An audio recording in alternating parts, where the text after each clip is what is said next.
Hi, everybody. Hello. We're the Skeleton Crew, Hello. and we're going to talk. Is this our last duckbill?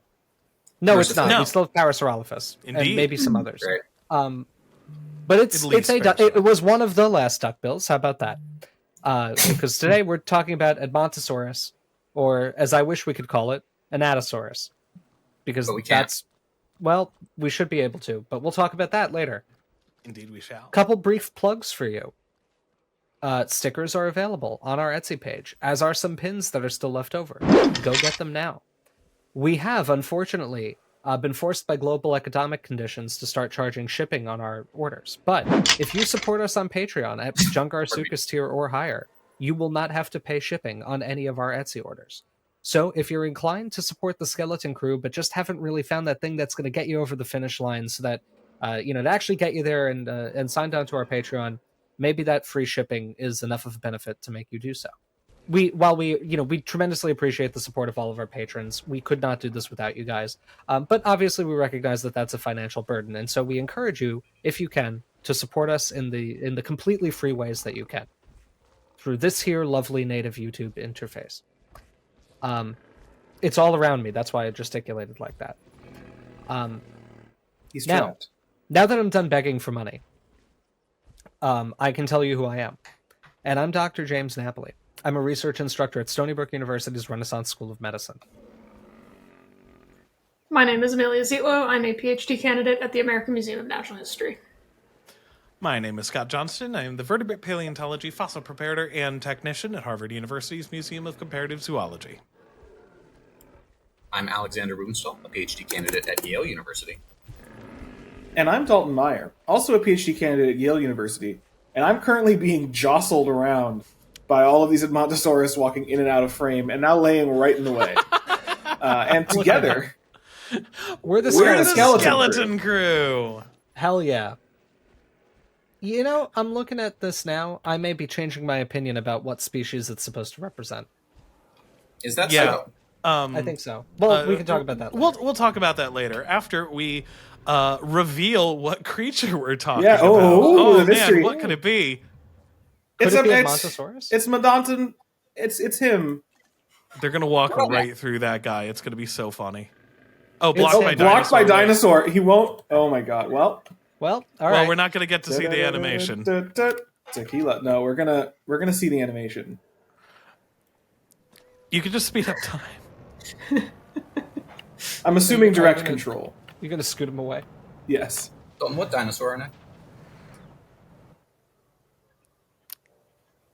What are next? Sorry. I didn't mean to swear. Gather. Oh, they're The being release released. happened. But I got an achievement. So, That's good. wrangle a goat. I guess I must have accidentally used the send function on a goat. Oh, well, Well, there here they they go. are. Yeah, You can good do enough. I guess.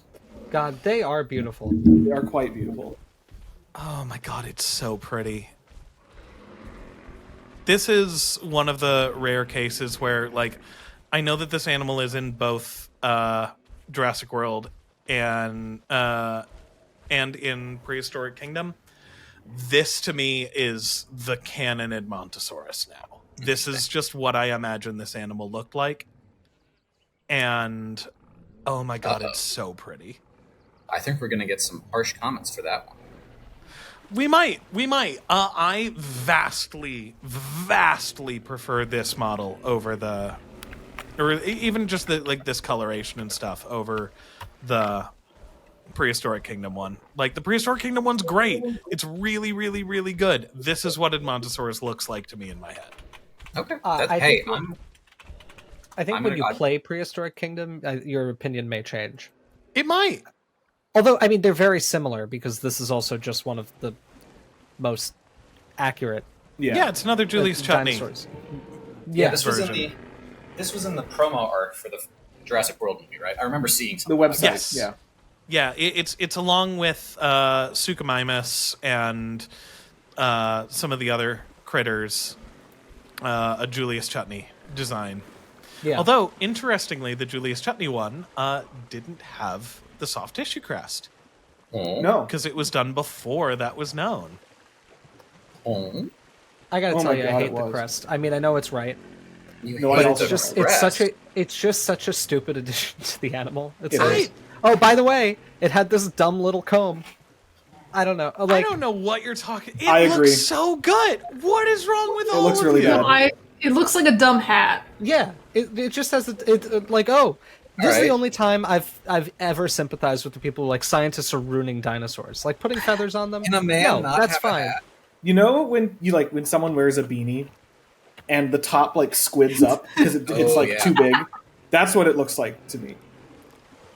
Oh, I this one's a think little it's just too the funny. smallness of the crest compared to the size of the animal. Like, you know what I mean? Like, you know, a crested hadrosaur is one thing. It's just this such a large animal. It's like, So All y'all lay haters. He looks beautiful. I think he love looks it. nice, Scott. And like, why can a man not wear a hat, James? Indeed. What's your? I think I've honestly never cared about Edmontosaurus until it got the stupid little hat. really? Yeah, I think it looks so much better with it. So much better with it. because it seemed unfair to Wow. me that there was like, hey, there's this one clade of hadrosaurs that is really cool and much more interesting to look at in really every opportunity. And then there's this other one that's kind of big sometimes. And then I'm like, all right, I don't really give a like they're already pretty big. And they're like, what if it had a ridiculous little hat? And to that I said, splendid. Perfect. And see, I see your argument. this is I I think find why like- I. Oh, go ahead, James. No, go ahead, Dalton. I was gonna say this is why I think I kind of prefer Ednectons to Regalis, because you still have plausible deniability to reconstruct it without the hat. Also, I think I like its head shape a little bit more, just the way that anatomy shook out. But Well, that's that's not here nor That's an there. interesting point you make there, Dalton. Because what animal is this here? Oh, yes. And what does that name mean? So this is Edmontosaurus. Continuing our streak of very difficult names, this is the lizard from Edmonton. Oh. It's a tough one. Yeah, really reaching here. Amazingly creative names. Can I say that I went to my first 2 years of elementary school? I went to a school called Edmonton Elementary. Presumably named after a person. But I, for a time as a child, thought Edmontosaurus was named after my school because I was not aware of the place in Canada called Edmonton. That's so cute. That's cute. That's adorable. I like that. So one thing that's kind of interesting. Well, so also when I was a child and I learned there was a city called Edmonton, I was like the dinosaur, and that is No, still idiot. a little bit. See, when I was Thank a you. child I know. and I learned that there was a city called Edmonton, I didn't actually initially make the connection that it was for Edmontonia and Edmontosaurus because I said those differently enough in my head that I thought that they might have been different. Yeah, I mean, I have to check myself every time I go to say Edmonton because I always want to pronounce it Edmonton. Because of Edmonton, yeah. how Badminton. I say the dinosaur name. Yep. I think it's cold in Canada, and so I think presumably they try to not leave their mouth open for so long. So the last syllable in a lot of like specifically Albertan place names is always a little bit shorter than I think it's supposed to be. That's No, because the same I mean, thing it's a happens little in bit of a joke. No, but the same thing happens in Colorado. Like, if there's ever been like an accusation of a Colorado accent, it's that we abbreviate the end of some certain words. Like mountain becomes mountain. less air. You're high. You got to be more efficient. Yeah, You're on no, shit. I mean, I'm not going to let this become a stun lock. This is something I've heard at least proposed for why, like, there are kind of characteristic, like, more northern accents, like, in just colder climates, where it feels like there's not, like, wide open vowels and everything with the way you get, like, in In a really drawl. warm areas. Right. Well, yeah, you think of, like, a southern drawl and how lazy all of it is, and then, like, a kind of more clipped northern accent. But I don't know. I don't know how much there really is to that. I mean, But, that like, I sounds also like say something that that would be made up. it does. But also, like, the Royal Tyrrell Museum, I'm always like, that should be pronounced Tyrrell. But it's like, you got, and having been there in the winter, I too did not want to open my mouth. Or my nostrils. You know what? You know what I just did? What's that? I said it wasn't that cold. Remembering we went in the summer. Yes. Yeah, during a heat wave. It was pretty cold. It was, Alex, have you ever had your nostril hairs freeze immediately upon walking outside? No, that's kind of incredible. I have. Yep. It's It's fun. I don't like that. That's my limit of too cold. Ooh, you ever get the Jeez, eyelashes freezing? Oh, yeah. That's some good shit. Everything. At one point, I drank a little bit of water and then went outside, and it was like there was a little bit of moisture in my beard, and it just all crystallized immediately. See, the remedy to that is to get in a hot tub, Right. because Yeah, then you I can can have go frozen about my hair and body. be warm at the same time. I have done that in Vermont, which is not quite as cold, but I did between the Tyrrell and my Airbnb, I did not have a hot tub that I could use. I've also done the inverse of going from hot tub jumping into the snow. That's fun. You could Yeah, come no, off, like, sorry, steam. that was a given. Like, you have to do Of that. course. Yeah. Or, you know, you could also just get in a hot tub And in stay some there. place where it's also then nice to be outside in the other spot too. Right, that's true. hot But tubs anyway, are anyway, the dinosaur. The The dinosaur. dinosaur. Him. So This dinosaur would have also gotten cold sometimes. it Probably probably True. would have. Yes. You were all expecting a useless joke, but it was actually a segue. Is actually Yes. knowledge. Yeah, it was. So should we maybe talk about that paleobiological hypothesis? Should we do Indeed, phylogeny we first very should. quickly, just to get it out of the way? Well, You segued. No, Yeah, that's you true. said I'm that. undercutting myself. I have to have confidence. Let's do the paleo. Yeah, all right, let's go. So yeah, why don't you? Well, dear viewers, Yes. you might have picked up on the fact that we were talking about a cold place called Canada, and we're talking about where this animal was found. There's a reason for this, because it was found there. Also, because at the end of the Cretaceous period, while the continents were not quite in their modern position, they were pretty close. And this includes parts of what we call Laurasia. I like that. Laurasia, Europe, North America, and Asia, were higher latitudes than they had been previously. Slightly, not really. They mostly stretched this way. It doesn't really matter. But it was colder up north for a number of reasons. There was it cools a little bit from the middle Cretaceous too, right? Like climate-wise. I mean, I don't know. You get a WIS high stand in the Middle Cretaceous, so, but I there's not really polar ice caps at that point, so No, that's no, probably not it's going to have a direct not like relationship. cold, but Yeah. it's cool. And then it gets hot again in LAC. The point being that at the point in time where Edmontosaurus was living up north, there might have been snowfall for parts of the year. That's it. Yes. Well, I thought you Now- were going to talk about how they found Edmontosaurus in Alaska. Oh, did- yeah. So they're also at Prince They're Creek. from Prince Creek, right? Yes. yes. Depending on Or- who you ask. Well, increasingly, And Montessorian no matter who you ask. Yes. Yes. Right. Unfortunately, the taxon Ugrunaluk does not appear to be valid. It seems to be Edmontosaurus of some ilk. Yes. Which is a shame because that's fun to say. It is. It is. And given that it's like, I think it's early Maastrichtian, if it's one of the named species, it could be its own species still. I think, some people are saying we should kind of wait to identify this until we find anything from an adult, Yes. which is fine, Like Howard especially would given. say. Well, I mean, the material is also pretty fragmentary. Like Prince Creek stuff is not complete. I'm just being a little silly. Yeah. Yes. I mean, I've heard tell that I- it's even less complete than you might even think. Well, this is why. What did you do to it, Scott? I mean, a bunch of the things from Prince Creek are gleptonos, like Nanooksaurus. Don't do that. Don't bring It's- that. What? It's like 3 fragments of a bone. Everybody's always like, "Oh yeah, I'm really excited to show Nanooksaurus. We know so much about it." I'm like, "No, we don't. We know nothing.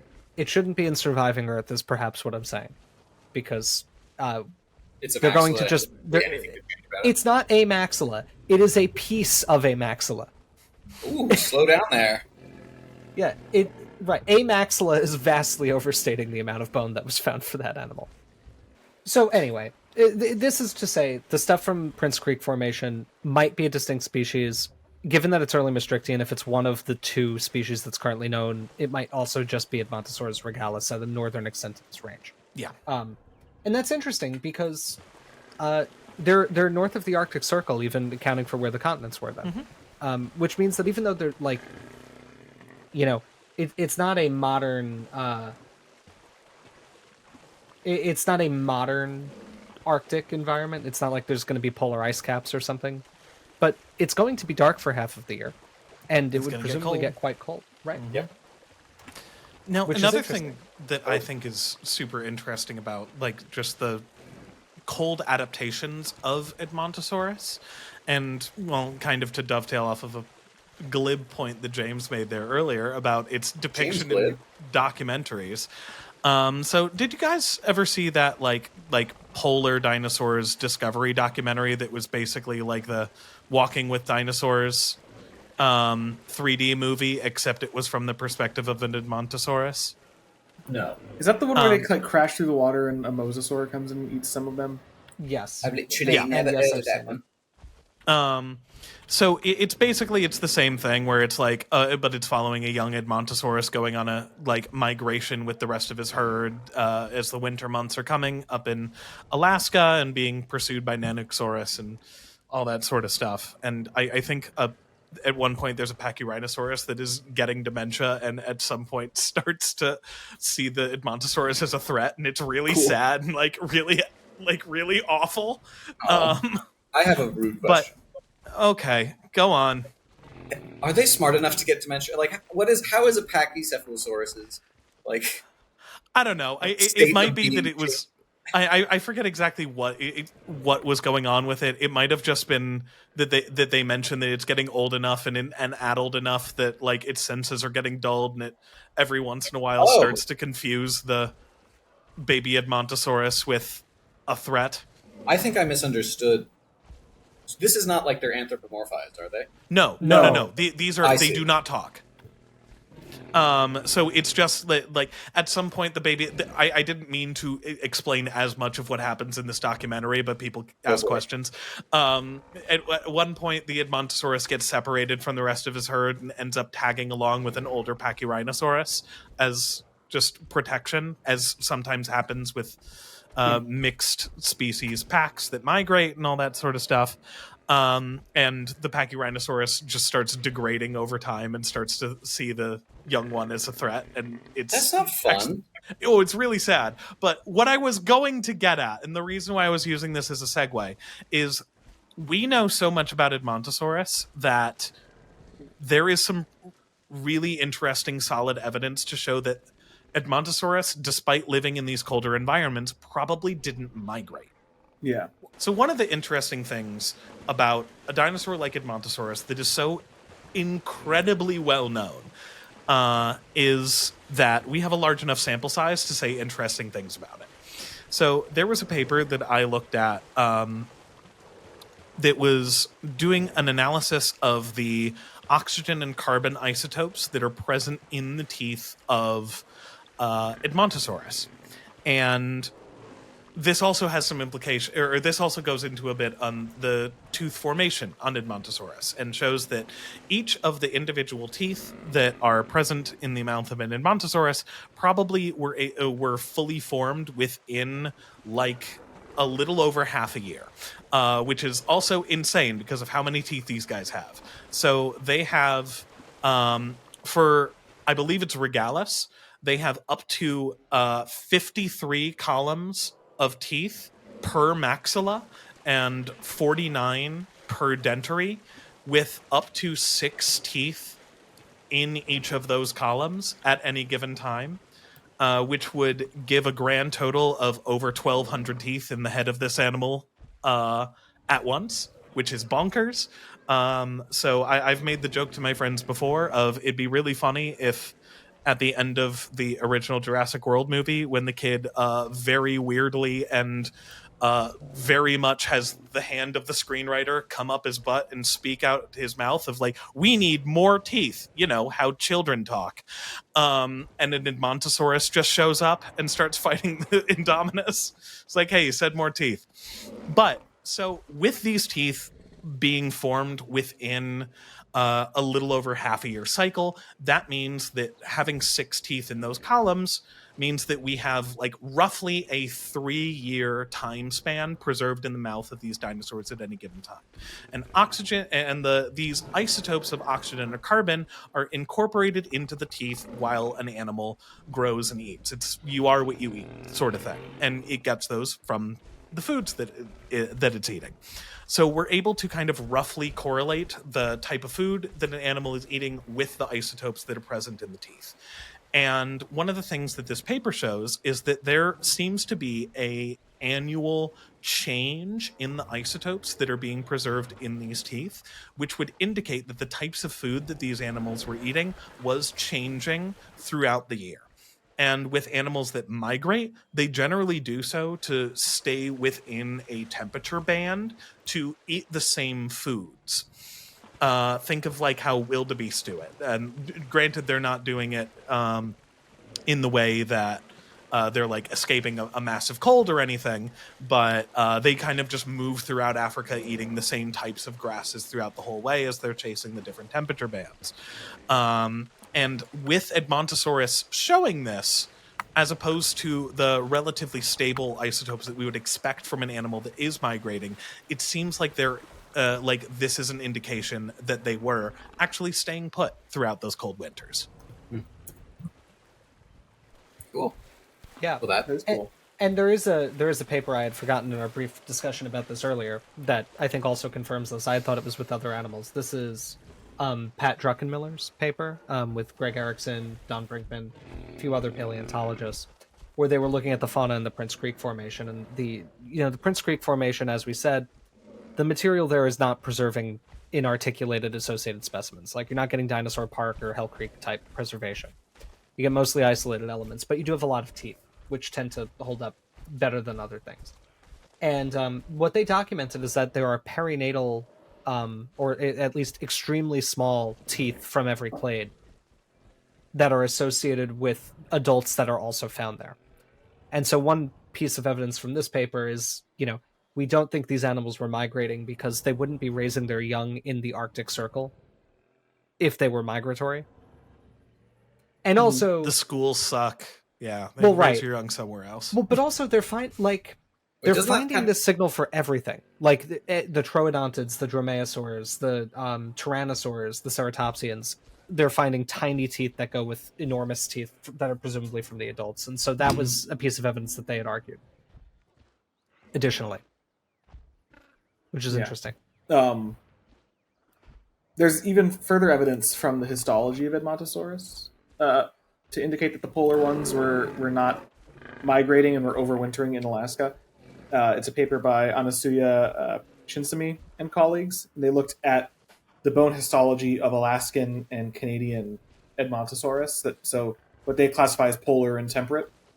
And they found that in the polar Edmontosaur histology, pretty consistently, there are alternating bands of different bone texture. And this is not like lines of arrested growth, which you've heard us talk about for doing like histology and figuring out how old something is, where, annually growth will slow down and speed up, and it will produce these lines in the bone that you can use to tell roughly how old an animal is, with some caveats.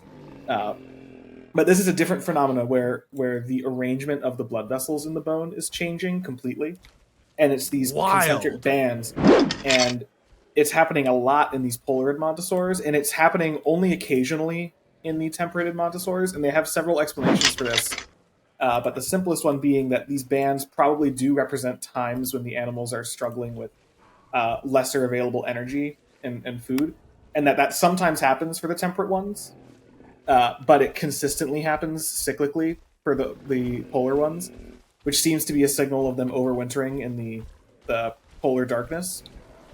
That is compounded by the fact, other evidence that they list, which ties into the juveniles, that a lot of the remains from the Prince Creek are of small individuals that may have been too small to complete a large migration, and that a lot of the deposits in the Prince Creek seem to be kind of higher energy flood deposits that are likely coming from spring snowmelt from the adjacent mountains. That there's a bunch of snow melting, and then the water rises, there's more water, it floods, and then it kills a bunch of dinosaurs, which means that they are there as the snow is melting, not in the summer. Right. And I mean, I guess another important aspect of this, polar mammals don't tend to migrate south. Right? Like, this is... Right? Mm-hmm. I mean, I'm sure I'm missing something, but, like, it's not like reindeer make it down to like the upper Midwest out of the Arctic Circle every year. No. I'm not aware of it. Like, they stay up there. No, they do migrations, but They move around, like yeah. local migrations. Well, right, and they're same latitude migrations, I think. And my recollection of another paper that I can't access to check this in right now is that there is some isotopic evidence from the teeth that Edmontosaurus shows a different isotopic pattern from other herbivorous dinosaurs. And the implication there was that there was periodic migration, briefly in a cut section, I thought that this was supposed to be evidence for migration like north-south. And I thank Scott and Dalton for correcting my notion on that. But my recollection is now that this has actually been articulated as just, this is like some migration probably within latitude, that they're moving around more. Mm-hmm. Possibly because they're living in enormous herds, which is something that we do have some decent evidence of from hadrosaurs. Yes, and so they would eat their way through an area. Right. So the Edmontosaurus specifically, really? Yes, there's a bone bed of Edmontosaurus from the Lance Formation. Right. Granted, it's not Prince Creek or anything, but it's a 1 kilometer bone bed. Like 1 square kilometer bone bed. That, granted, most of the individuals are concentrated in one smaller area, but it's an estimated 10 to 25,000 individuals. That seems impossible. That's a few. I would. That's crazy. I would simply like them to excavate and prep that material. That would be cool. I keep hearing about these bone beds. This is anecdotal, but I keep hearing about these bone beds where they're like, we've got 500 of them, and I'm like, where are the fossils? Bro, it takes a month. Show me the fossils. I've just never seen, very occasionally, I've seen some things from the Pipestone Creek bone bed, which is the Pachyrhinosaurus one. But I don't know where they're putting all of these guys. I think mostly you probably don't have the resources to excavate these enormous bone beds. Holy crap. It's over 13,000 individual elements, primarily of the hadrosaurid, Edmontosaurus, and ectins. That's insane. Well, so anyway. That bonkers. is that is ludicrous.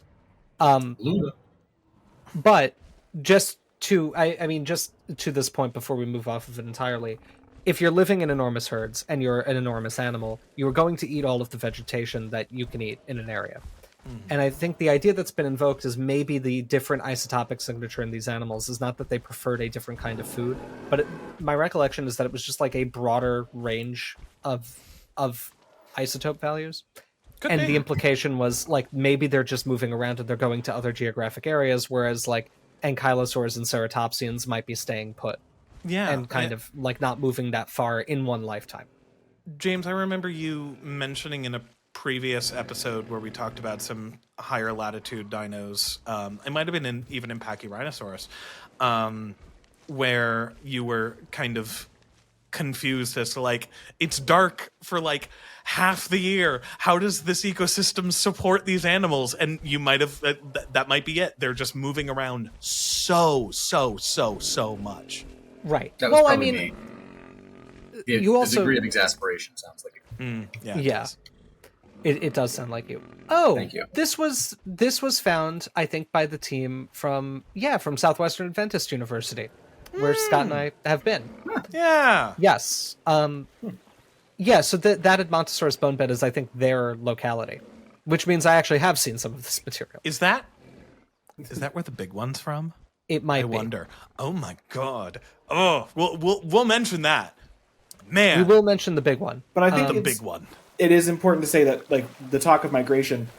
Yeah, I think I also recall that isotopic evidence, James, and I also cannot open the paper for whatever reason, but that this is not the saying that there's no migration isn't to say that Edmontosaurus didn't locally migrate, but it's just to say that it doesn't seem that the polar Edmontosaurus had to leave the polar environment every year and then come back. They weren't flying south for the winter. Yeah. Right. And they probably did move around quite a bit. There's probably no other way for them to survive, right? I have a thought. What's that? Which is, what if we were just kind of wrong about how polar it was? It's not that it wasn't polar, but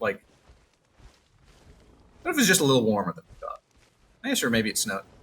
I mean, I know it's still recent. dark for half the Yeah, year. it's though, still so dark. photosynthesis doesn't happening. happen for half the year. Maybe we're just wrong about what. I don't No, think I so. don't think so. No, I mean the fact that This the animals episode are of showing, the Skeleton like, Crew, Alex becomes a flat earther. By the way, the mean annual temperature of the Prince Creek was 6.3 degrees Celsius, which is 43 degrees Fahrenheit. That was the mean temperature Chilly. for the year. That's chilly. Right. What's that based on? Paleo Oxygen climate isotopes? indicators, which I'm actually I am inclined to believe.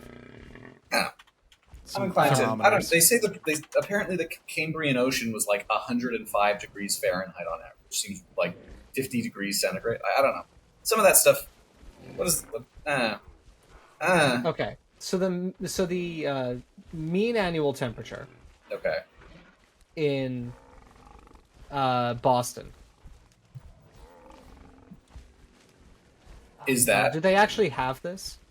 Great. Thank you, Wikipedia, for giving it to me month by month, so I have to do math. I hate this.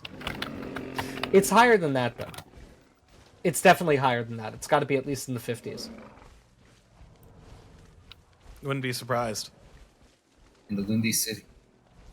Oh, It is average the annual windy city. temperature is 47.2 degrees Fahrenheit. So it's fairly similar, although Prince Creek is colder. Yeah. That's actually. And I'm it gets surprised. That's, real cold sometimes here. Well, right. That is mean annual temperature. So that is if you sum up the daily temperature throughout the whole year. So I presume that will include probably quite cold temperatures. And Yeah, you know, yeah, absolutely. there's another interesting thing about Prince Creek, which is that, to my knowledge, crocodilians are absent oh yeah. Well, and definitely turtles. cold. Right. So it Ooh, you know turtles should.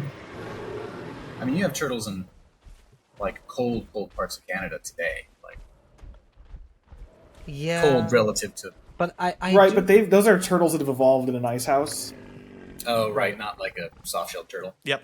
and like even hard-shelled turtles in the Cretaceous did not evolve, and like we're not gradually introduced into ice house conditions, right? Like this is No, that's fair. a hot house with a cold spot.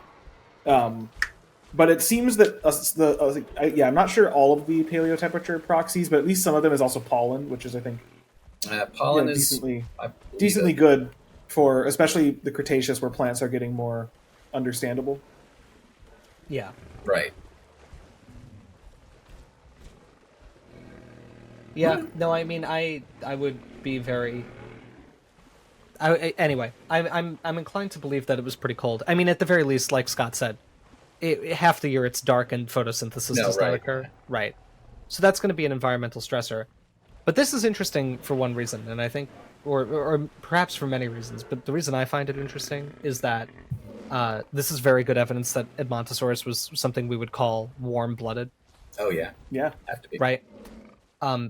Especially if you're not getting obviously cold-blooded animals in that kind of environment. Like cold-blooded animals just can't do 6 months of darkness. They need the sun for their energy, right? And so even if you theoretically could be like a gator and you could get like into a pretty cold environment, as long as there's daily sunlight, they're going to at least have a fighting chance. Like those gators that freeze every Right. year, like nowadays. Right. No, I mean, it's not good for them, so to speak, but you get reptiles up fairly far north, but you never get them north of the Arctic Circle because they need sunlight. And so this is pretty good supportive evidence that most of the things we would normally consider dinosaurs, I guess all of them, right? Or at least these clades of large-bodied dinosaurs were warm-blooded. Yeah. Which is interesting. And I mean, this is a really cool and powerful demonstration of that. and not just like gigantothermic either, because there are babies. Right, exactly. Yeah, the babies had to survive there too. Yeah. Oh, yeah. That's a really good point. If they were just gigantothermic, then they would have had to go on They had to big migrate. north-south migrations to lay their eggs in more sunny environments. Right. I mean, Huh. I also don't think gigantothermia is really a thing. What do you mean by I that? guess in terms of like a strategy, because like thermal inertia is a thing. But are you I was saying about to just, say, like, I'm like, the square cube law is just kind of a thing that No, the happens, square but- well, right, but it doesn't actually work. It's one of those things that I think sounds like an interesting idea until you really think about it. Like Yeah, it's a first cool of all, word. I'm sorry. I just made a dumb joke. I said, "Yeah, it's a cool word." Yeah, I mean it's another deepity. You know what I mean? It's like it's like just being like, well, have you considered they're so big they could just retain all the heat they need? I'm like, no, they'd still cool down slowly, but they're still going to cool down. Yeah. Right, and also that would mean, first of all, square cube law works both ways. True. If they were so big that they could not effectively shed heat, they're also big enough that they can't effectively warm up when they need to. And you'd also have a situation where, like, I don't know, if there was like a few days of cold rain with a breeze, they'd all die. And I mean, perhaps the most damning of all, there are a lot of living cold-blooded animals. There are a lot of squamates. There are approximately as many squamate species as bird species.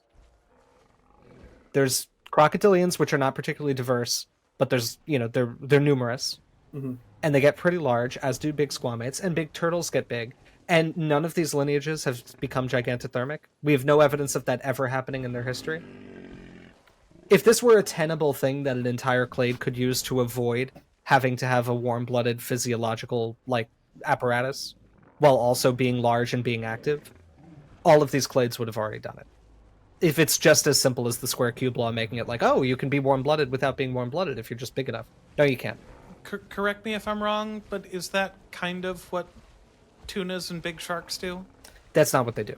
Okay, never mind. Well, so sharks, I'm not actually sure what the mechanisms are, but first of all, sharks are also considered mesothermic. Which is a term that was made up in a paper about the subject that was trying to say dinosaurs were not warm-blooded because they were mesotherms, despite mesothermy being a bunch of different things. I'm not aware of the physiological process in sharks. In tuna, it's really, really dense, what is it, myoglobin-rich muscle tissue? It's like dark red. It's generating heat as they swim. Yes, I think that's sharks exactly do what the it same is thing. because Is that's that why what it it's, is with sharks? Okay. Yeah, that's why it's so important for when commercial tuna fishers get a tuna, they need to kill it immediately alongside the boat, because if they bring it up in the boat and it flops around and they let it suffocate like they normally do with other game fish, it will literally actually start cooking itself from the inside out, and you can cut open a recently dead tuna and it looks and smells like cooked canned tuna. That's crazy. Right. Yeah. It's wild.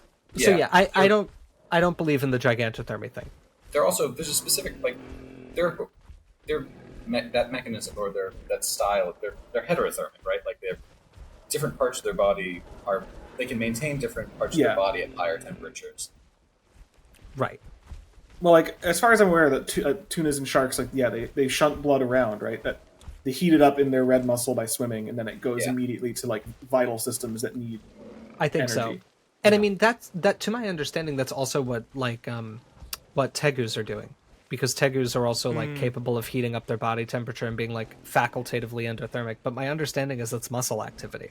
I think so. That was my understanding too. That's what some pythons do too. They have a not exactly physiologically equivalent, but similar to mammalian shivering thermogenesis, because we also generate heat by muscle action, which is why we shiver when we're cold. We just don't need to do it as much unless we're really cold, because we are warm-blooded. But yeah, some pythons will do that, where they will use the muscles to generate heat when they brood. Right.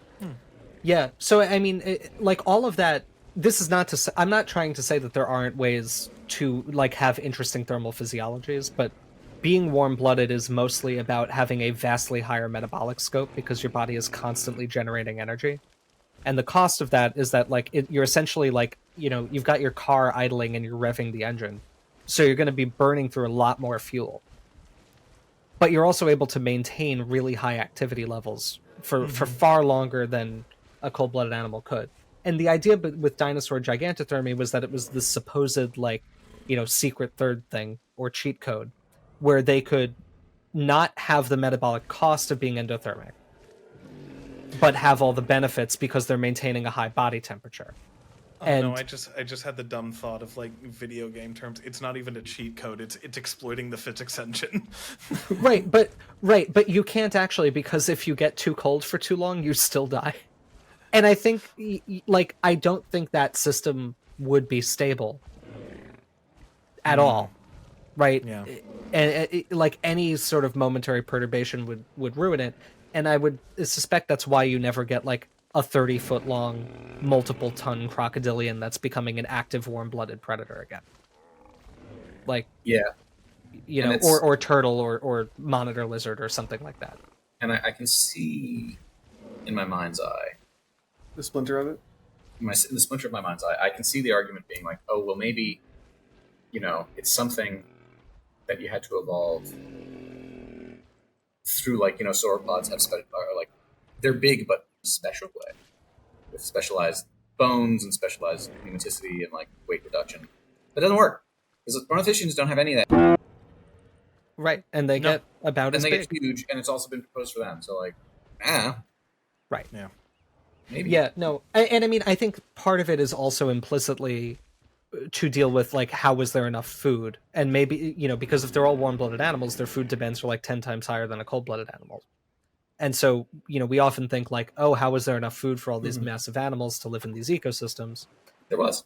There's And the answer was, right, there was enough. There was. Yeah. And you don't need to come up with a new thermal metabolism to try to guess how much plant matter was in the Mesozoic. That could be a. Well, there's been arguments I've heard from people that I've never seen like actually in the literature, but I've heard it said that like plants in the Mesozoic and especially conifers are like less nutrient dense than Cenozoic plants. I'm not. This is in the literature. I don't Okay. remember the paper offhand, but yeah. And I think I've also seen rebuttals to that in the literature, so I don't. That's just like a side conversation happening, but I think I wonder if there's a part of it that's shifting baseline syndrome. Of just like we have a hard time imagining a landscape supporting all of this amount of biomass, and it's like even 200 years ago there were millions of bison, Right. millions of them, and there were miles wide packs. Roving packs of dugongs, herds of dugongs in Australia before they all got hunted. Tornadoes of passenger pigeons. It's like Earth has the capacity to support just insane amounts of life. We're just not used to seeing it because we've heard it badly. Just because when you look outside your window and you can't find like a stretch of trees where you can't see someone's house through, or like pavement, it wasn't always like that. Right. Nope. And I mean, in terms of, I have heard it said, although I can't quote the reliability of this, but in terms of how much land you actually need for like this amount of food, it has been said that if supply chains weren't an issue, you could grow enough food for the entire planet just in the Central Valley of California. Like the soil is that rich. If you could get enough water there and you could get the food out without it spoiling, that would be enough to feed the planet's worth of human beings.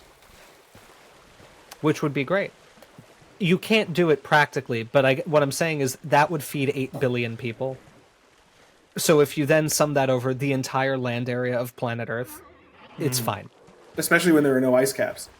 Right. And When, things munching on different things too. and I mean, it's- also... Yeah, sorry. Sorry, go... No, go ahead. it's fine. It's fine. Yeah, I mean, CO2 was 10 times higher, right? We're hitting 400 parts per million. We're at like 415 now. This is not good. In the Cretaceous, CO2 was 4,000 parts per million. Now that is not to say it would be okay for us to just continue emitting forever, because there were would also we no get polar ice dinosaurs caps. Right. Yeah. Remember the Midwest was covered by an ocean. Yeah. Now, would that be better? There were monsters Yes. in it, and they were cool But- monsters. At least there was something there. Right. The flyover country, I think, could be improved a lot by flooding it with a 100-foot deep ocean full of monsters. I think that would be better. Yeah. Listen, I've been in like Nebraska, okay? Like you're not fooling me. It's fine. An ocean full of like 50-foot long, 60-foot long lizards is cooler. It's just cooler. And what is in Nebraska currently? I'm Yes. sorry. What do we want? Your one electoral vote? Like, thank you. Hey, they split it up weird. There's 2. There's 3. We So- should talk about Edmontosaurus. So back onto Well, the you know what we reptile haven't monster mentioned that's about on screen. Edmontosaurus yet? There are 2 species of it that are currently recognized. Indeed. Yes. Yeah. So there's Edmontosaurus regalis, which is the first one, I believe, that actually had the name Edmontosaurus. Yes, that's correct. And it's actually, one fun note is it's not directly named for the city of Edmonton because it wasn't found particularly close to there. It was named for the Edmonton Formation, which was named for the city of Edmonton. So it's a little indirect. One And step the removed. Edmonton Formation is what we now call the Horseshoe Canyon Formation. Which is where we are right now. And also, I think to some degree, what we might also call the Dinosaur Park Formation. I think Edmonton Formation was kind of split up, but I've also heard this all referred to as the Belly River Group, which is because of the Belly River that all the outcrops are found along. It also it does make me a bit sad that this critter being old enough, a lot of the articles that reference it are actually published in books. And very sadly, I wasn't able to go on the Internet Archive and read those passages and stuff because the Internet Archive has been getting DDoS attacks all week and is offline. I'm real mad about it because there was one bit I wanted to see the actual citation for it. It was about going into the nomenclature on different hadrosaurs, because on Wikipedia it references that regalis, while typically translated as like royal, could also mean king sized. Which I love. A royale. So Give me the king sized. I, Edmontosaurus with cheese. A royale cheese. I like that quite a bit. So anyway, that's Edmontosaurus regalis. And then there were a bunch of other things that are all now considered Edmontosaurus regalis, and we'll talk about them in a second. Now, the other species is Edmontosaurus annectens, which, if you grew up in the 90s, you probably grew up calling Anatosaurus. So that was Anatosaurus, which used to be, like, the main hadrosaur. Like, I saw that everywhere. It just means duck lizard. Like, that was... I think it's why we call them duckbills to a large degree. it is. And very cruelly... a paleontologist, Michael Brett Sermon, I think, took it away from us. Yeah. I don't understand... This... How do I say this gently? Jesus. You know how a genus doesn't have a definition? Yes. Therefore, you're never forced to say two things are the same genus. And therefore, even if you find that Edmontosaurus regalis and Anatosaurus annectens form a clade, you don't have to stop using Anatosaurus and sink it into Edmontosaurus. There's no way to prove that two things belong to one genus. It's purely aesthetic. And now we all lost Anatosaurus, and it makes me sad. This is why we don't use Anatosaurus anymore. But Michael Brett Sermon also said that some specimens that had been considered Anatosaurus were actually a different species. And for reasons unknown to me, he also said they were a different genus. And so he erected the name Anatotype, which is, honestly, that's my favorite. Me too. I do like Anatotitan, and that was in Walking with Dinosaurs. Yes, it was. Which I think made it quite famous. Oh, is that what that one was in that sequence? Yeah. Yes. Yeah, it's supposed to be Anatotitan. Anatotitan. They do specifically call it an anatotype as well. Yeah. Yes. Cool. And the Anatotitan is very famous because those two Edmontosaurus on display at the AMNH, the one standing up, one on all fours, those were kind of the... I don't think they were the type of Anatotitan, or it was one of them. One of them is the type of Anatotitan. Okay. But, you know, Anatotitan was being recognized partially on the basis of it being huge and having a really long head.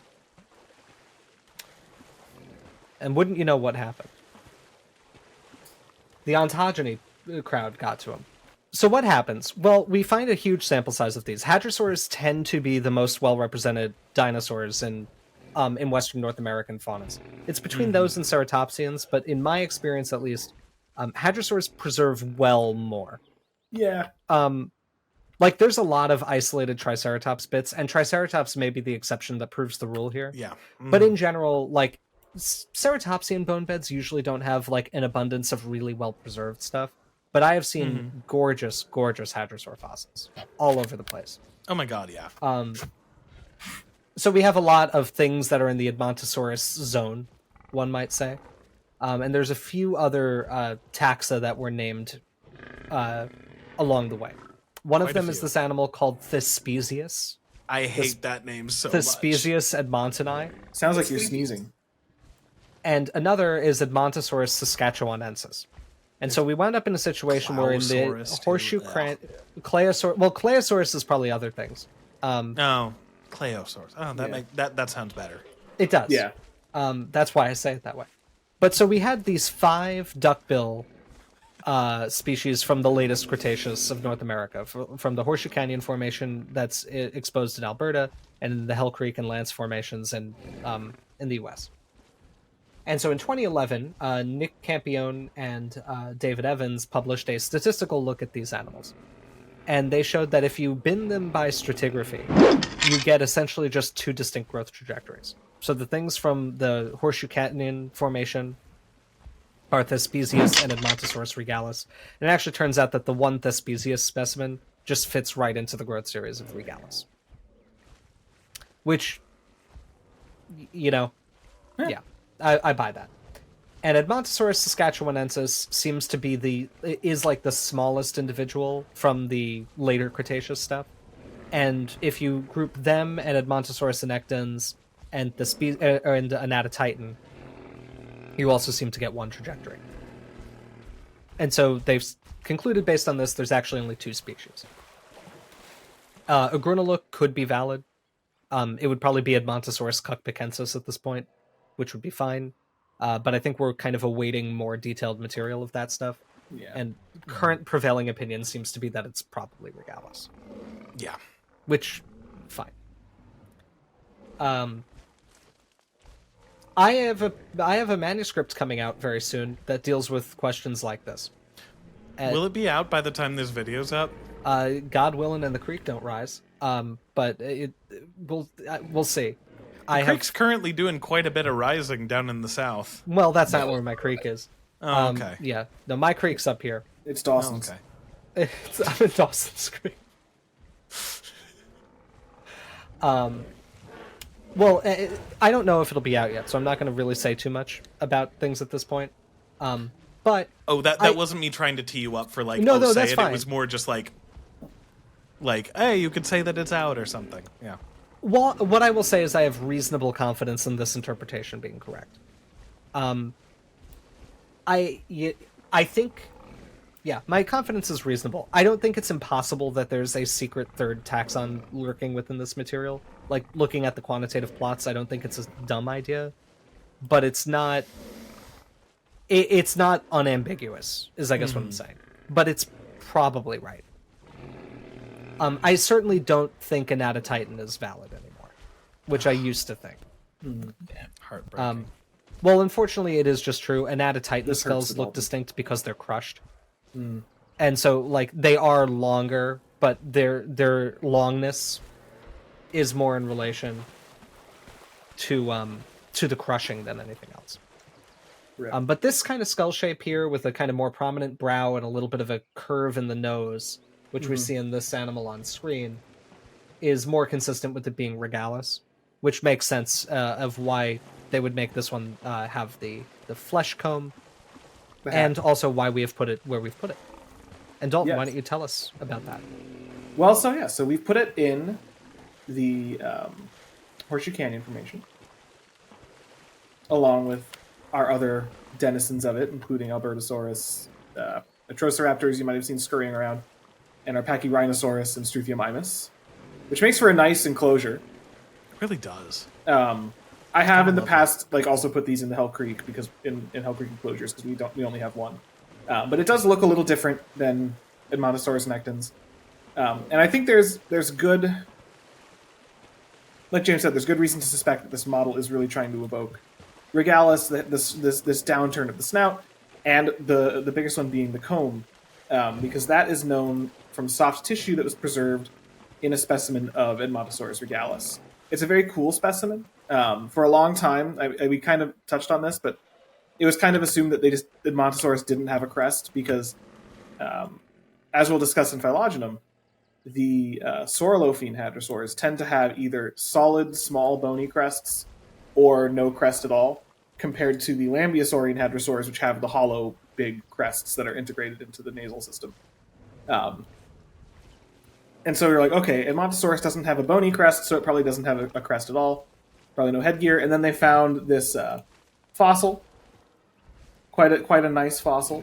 It's a mummified Edmontosaurus regalis. And from the drawing, I wonder if there's more of the mummy that may yet become published, but I don't know. This is not me saying I can't wait.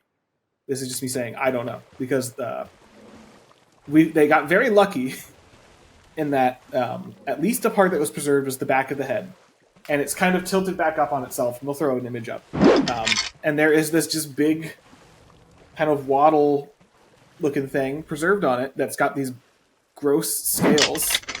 I'll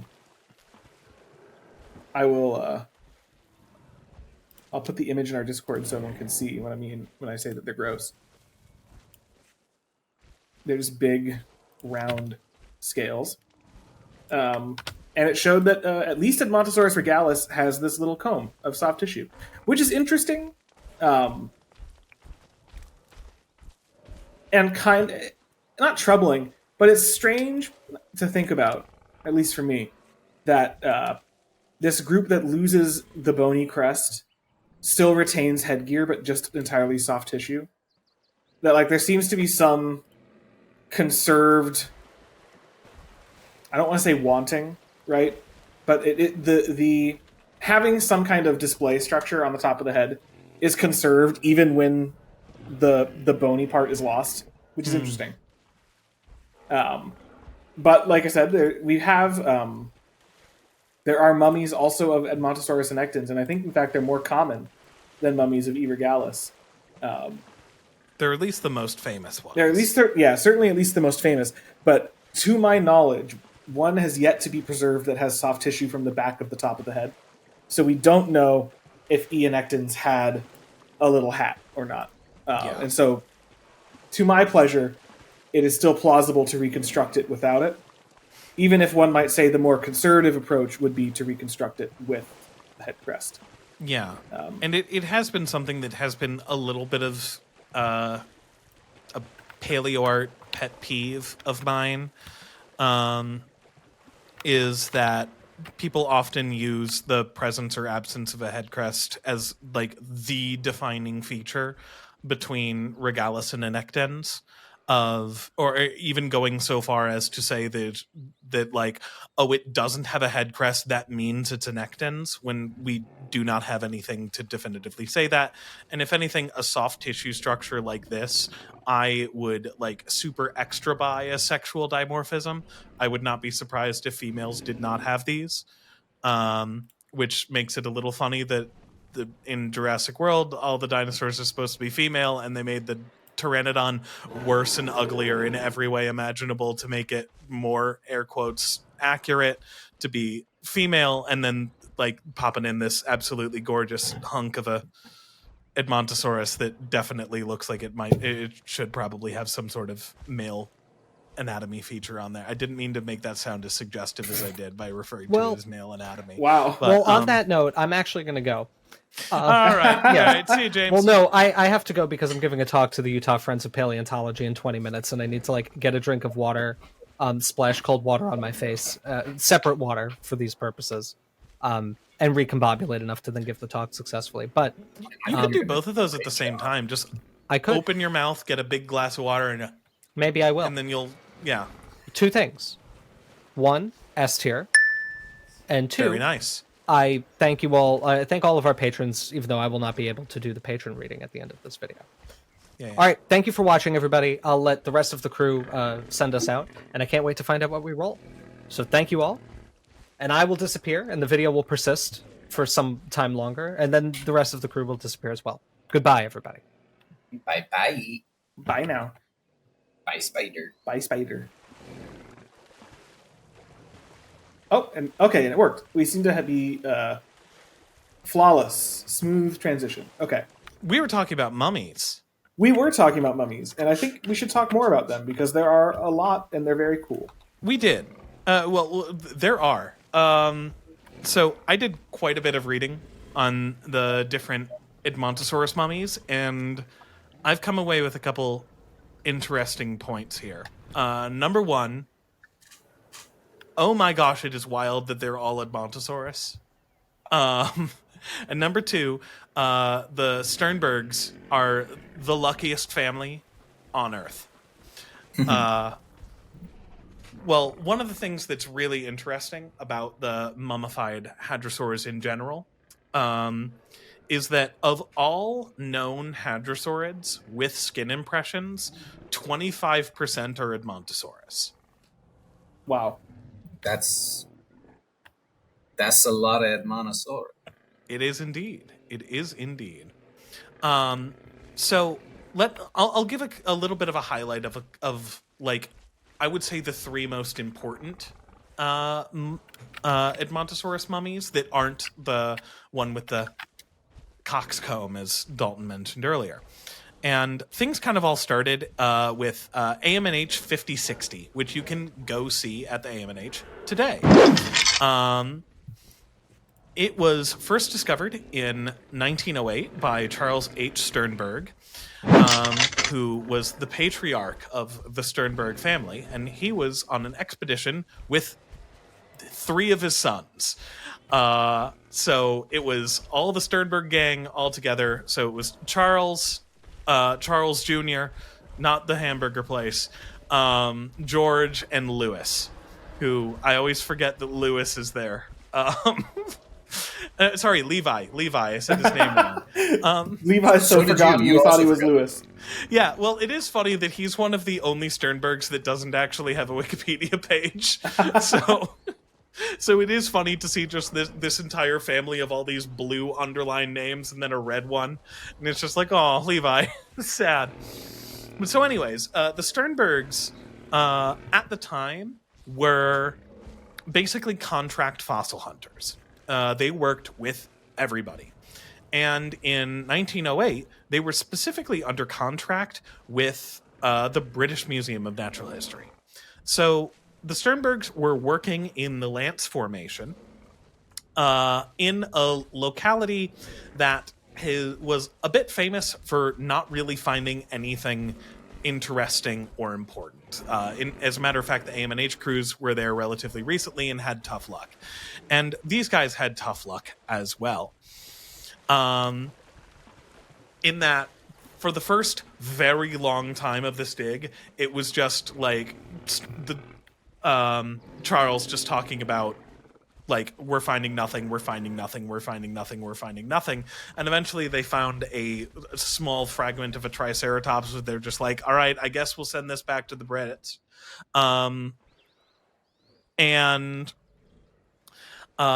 After discovering that and running low on supplies, they were getting a little worried about what was going to happen, until they found a partial skeleton and started excavating it and saw, there's actually quite a bit to this. So then Charles left for the nearby town to send off the Triceratops skull that they got and pick up some supplies. And in the 5-6 days it took them to come back, George and Levi had completely run out of food and had eaten nothing but potatoes for the last 2 days. Oh dear. Which is such a funny little detail. You left us with no food preserved in this. Oh man. But so during that time when they were recreating the beloved movie and book The Martian, eating nothing but potatoes and probably also going insane, I doubt they were even putting, it was back in the early 1900s, they might have been putting Vicodin on them. It was discovered that the mummy that the fossil that they were excavating was a mummy. It had skin impressions all over it.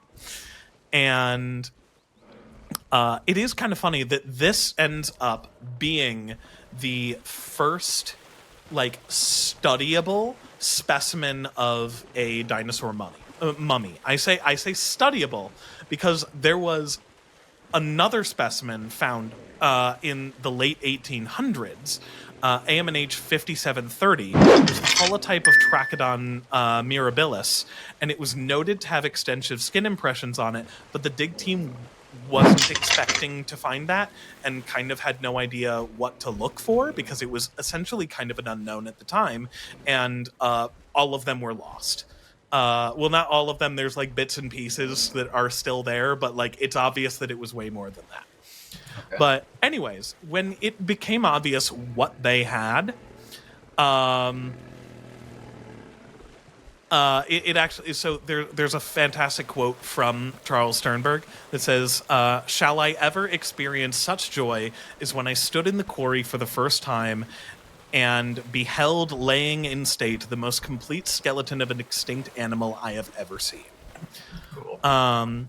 So after they kind of realized what they had, even though Charles H. Sternberg was under contract with the British Museum, he wrote to Osborne to tell him what they had just found.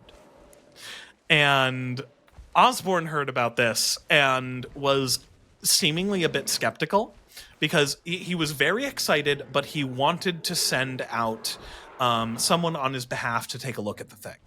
So he sent out other paleontologist Albert Thompson to evaluate the fossil on behalf of the museum. Yeah, no, genuinely, it's very, very funny.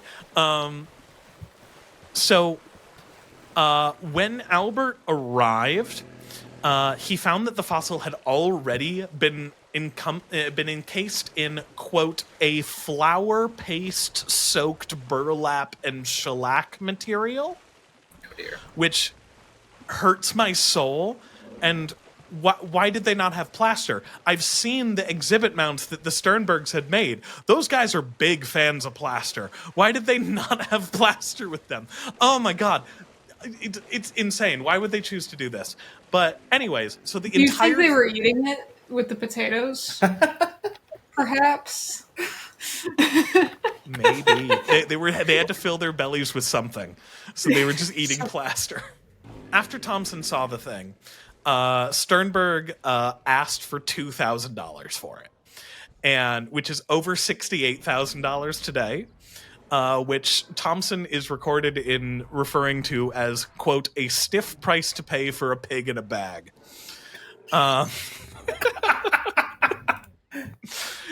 And then it's a great turn of phrase. Isn't it great? And then, so it is also stated that, and so I should say that I get this from an article that Riley Black wrote about, like, how much for that hadrosaur mummy or something like that. It's either hadrosaur mummy or dinosaur mummy. And it is stated that by coincidence, W.J. Holland from the Carnegie Museum arrived at the same train station on the same day as Thompson. You know, the guy who was there because the man who was under contract with the museum sent a letter to someone saying, "Hey, I found something cool. You should come buy it from me." Yeah, I'm sure it was completely by coincidence, 100% by coincidence. And this was apparently enough to spur Thompson over the edge to cough up an undisclosed amount to buy the fossil. And apparently, I think it was said that Ostrom found out that the deal went down when the fossil showed up at the museum.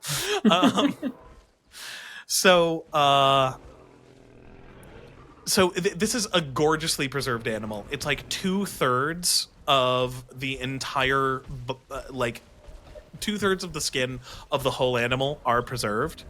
Now, granted, it doesn't look too pretty because it really looks like an animal that was laying on the bank of a river or a pond or something, just desiccating in the sun and shrinking and folding and warping and stuff for days or weeks beforehand. Because that is almost certainly what happened. It's a kind of gnarly looking animal, but it's gnarly looking in the way that an animal that is made of flesh should be gnarly looking. And some of the notable things that were seen on this mummy are what was noted as a neck frill that was extending from the top of the dorsal vertebrae. Which was thought to be a display structure at the time, but given more recent studies on the construction of the neck of other hadrosaurs, namely things like Parasaurolophus, stuff that we've talked about when we've talked about Lambeosaurians, it seems like this is just the skin that was preserved in that area because the neck was a whole lot deeper, a whole lot taller than was traditionally depicted in a lot of the drawings at the time, but they give the hadrosaurs a very swan-like neck. And the other thing that was interesting was the hand. And I think that it's super cool that the model in game kind of depicts what was thought the hand was preserving in the AM&H mummy. And it walks out of the water perfectly when I say that. Cool. Because basically it was in vogue at the time that hadrosaurs were aquatic or semi-aquatic animals. And it was seen that the middle 2 digits of the hand were combined in some sort of fleshy structure. And it was thought at the time that this was webbing in between the fingers. And this would be adapted to be a paddle, so this animal could more easily move around in the water. Yeah, so this eventually turned out to not be the case, but it is interesting that the Edmontosaurus in-game kind of has a weird paddle hand. If you zoom in on that a bit, Dalton, if we can kind of see it when it's walking around. Let's see when that rat. I know. They lift up their arms sometimes. It's got a minute.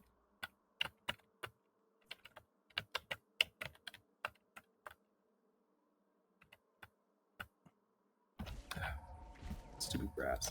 Yeah, it's something that like you can really see it when they put their weight down on it, that you see their fingers just spread out, and it's this kind of big paddle that's encompassing the 3 fingers of the hand, which I do believe is incorrect. It would just be the middle 2.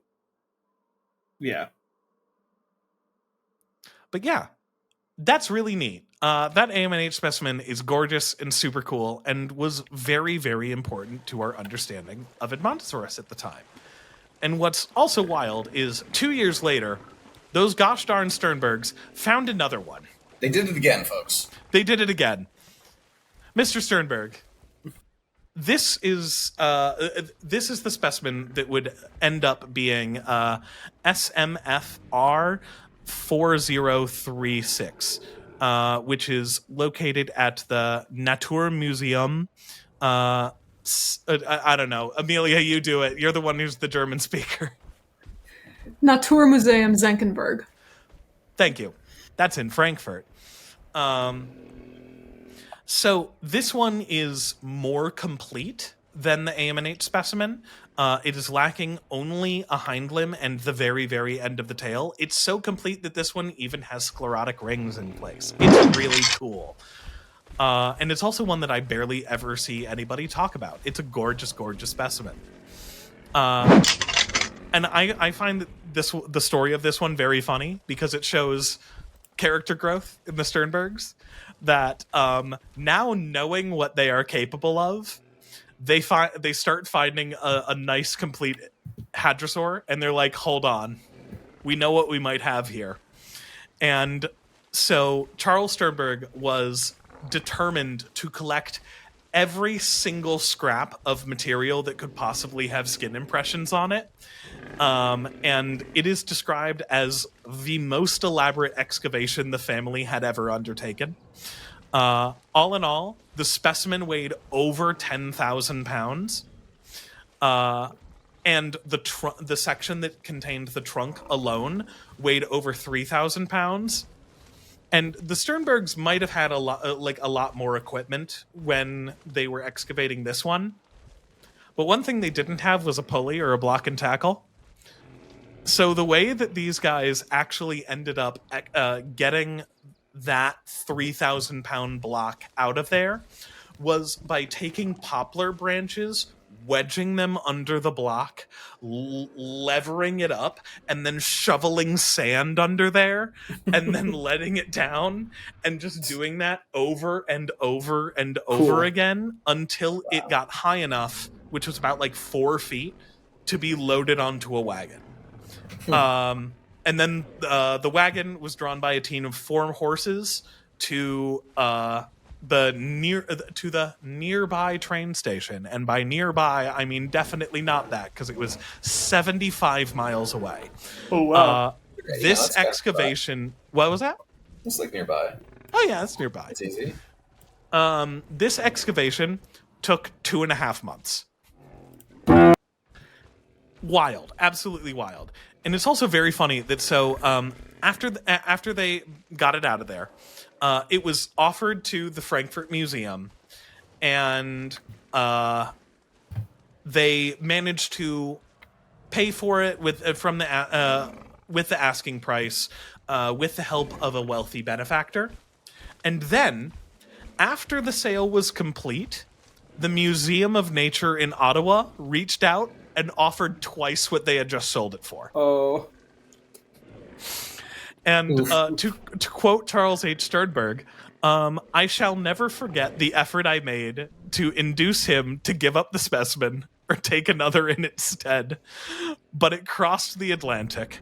The last message I heard of it, before this awful war cut off all communications, was that the head had been prepared, and it was the best of which there was any record. Yep. And so it was prepped over in Frankfurt over the course of about 8 years. And fun fossil prep fact, it was among the first major fossils to be prepped with air scribes, which is a tool that we use very commonly in fossil prep nowadays. But to go from a cool fossil prep fun fact to a bad fossil prep no-no, most of the skin impressions were separated from the specimen during the fossil prep process. They are apparent from the phrasing. It sounds like they are still present. They're just not on the specimen anymore, and that hurts my soul. Yeah. And another thing that hurts my soul is that there's a lot of really interesting soft tissue anatomy that this specimen preserves. That again was prepped. It was finished being prepped in 1920. That it seems like we're only now kind of really rediscovering are probably things on Edmontosaurus. Namely, it has this big downward extending ramifica, or like extension of the beak, like keratinous extension of the beak, that we are now seeing hadrosaurs depicted with, based on, I believe, a specimen in LA. I think so. That one's really cool because it almost has a little bit of a Batman Two-Face thing going on, because the preparator only realized what was there halfway through, so it has like almost perfectly half of that keratinous beak extension preserved on the fossil and half the classic without it, which like it's really sad that we don't have the whole thing, but it is kind of neat to see the side by side on a single specimen. So this specimen has that, and it also has a hand that is almost exactly what we see in the other Edmontosaurus, Dakota, that was discovered in the 20-teens, right? Yeah. Where it has the middle two digits fused together and not fused together, but encased together in flesh with a large hoof-like nail on the front. It is wild that it seems like these guys, again, were like, oh, it's a paddle, when like looking at the most clearly hoof-like thing I've ever seen. But yeah, this one also had some purported stomach contents, which it went back and forth on it for a little while. Again, these guys were really, really big on these guys being semi-aquatic, and given the fact that these were like pine needles, seeds, tree branches, and fruits, like all these terrestrial things, it was thought of at the time of, oh, this might be evidence that these guys actually were terrestrial. But then and that was thrown away because it was like, oh no, obviously they're semi-aquatic. And then it was like, oh no, these actually might be gut contents.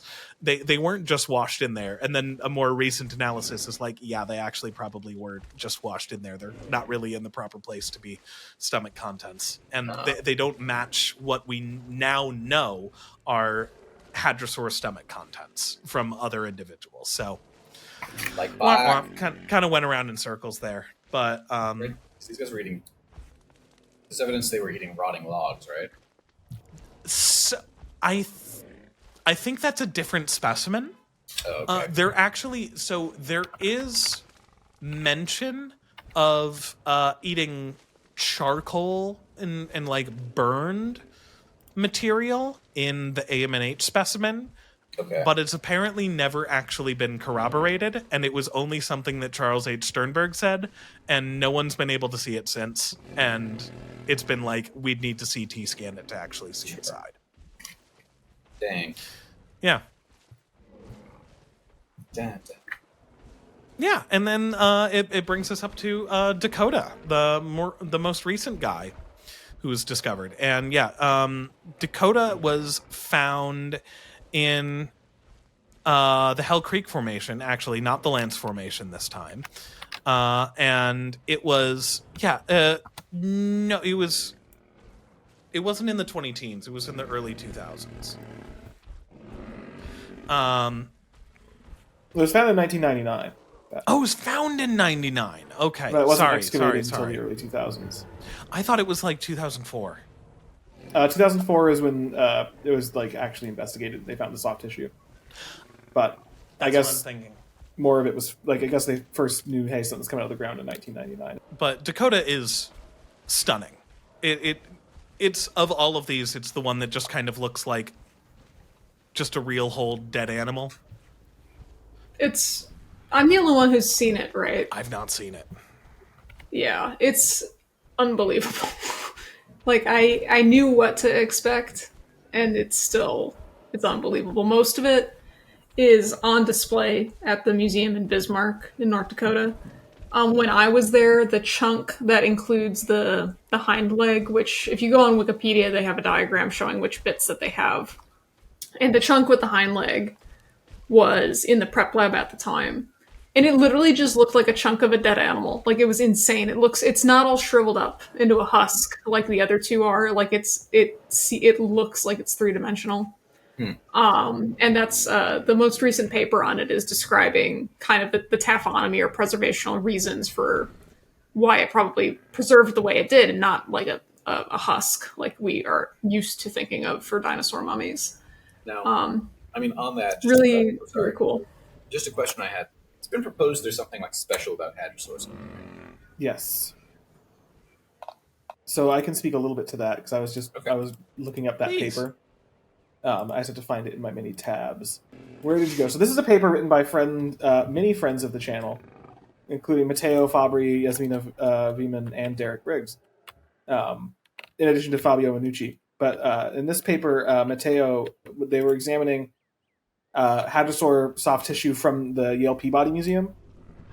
We've got a hadrosaur, which shows some skin preserved over the ribs. And they mention, and I think it's been looked at by other papers too, that when you look at dinosaur soft tissue preservation and what has been preserved, I mean, there's kind of, let me see, because they put it very nicely. There's three main ways that it's either preserved. It's either an impression in the sediment, or it's like compressed into the sediment, or you've got three-dimensionally preserved skin that's actually mineralized. And especially when you look at, and there's mineralized skin known for a bunch of different dinosaur groups, but if you look at the distribution of it, it's like far and away hadrosaurs are the most common things that you find mineralized skin for. And even in like even in different taphonomic environments, I think it's like you find hadrosaurs way more than anything else. So it seems to be that there's something intrinsic with hadrosaur skin that at least makes them a bit more suitable for this kind of preservation. And looking at the skin, they did thin sections of the skin, and they also decalcified it. So the same way that you can get the fossilization products of the soft tissue of like blood vessels and extracellular matrix. You know how if you've seen it before, Mary Schweitzer very famously kind of did the incipient version of this, and Yasmina Vieman worked a lot on refining it and investigating it more. But if you dissolve dinosaur bone, you will occasionally get this organic kind of spongy material that comes out, and that's preserving cellular structure and all kinds of stuff. And they did the same thing to the skin, and they got patches of soft tissue from the dermis, patches of extracellular matrix from around the ribs, And in the epidermis, just tons and tons of like this matrix of spongy material surrounding little globules of melanin. And it seems that hadrosaur skin is not like exceptionally thick. In fact, it's pretty thin. Yeah. It's more comparable to a bird than to like anything, and especially for like a mammal of a comparable size, the skin is much thinner. But there's something about the structure of the skin, like how melanated it is, the distribution of the melanin, and then just kind of the actual macro structure of the layers of skin itself. In hadrosaurs, in particular, seems to make them very well suited for forming these dino mummies. Which is also when people ask like the question sometimes like, oh, what if we find like a T-Rex dino mummy? Is that going to change the world? It's like it would be like insane and incredible. And I think the odds of finding it are much worse than just finding more Edmontosaurus mummies. Not to say that I think it's totally impossible, but there is something special about hadrosaur skin that is predisposing them to preserve in this way.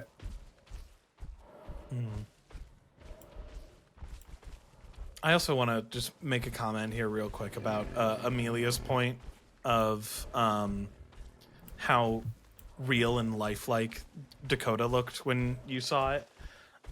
Do you guys remember the day that the Dakota front leg got leaked on Twitter? I do, yes. Very clearly. Oh, me too. It's kind of a flashbulb memory for me. Because, like, I remember honestly seeing it and then scrolling past, thinking that it was a model or something. Like, thinking it was some sort of weird viral marketing thing for a show. Or, like, something else. I was just like, oh, weird. That's a cool sculpt of a hypothetical, like, Edmontosaurus forelimb. And then seeing everyone freaking out about it and just going, that's real? What?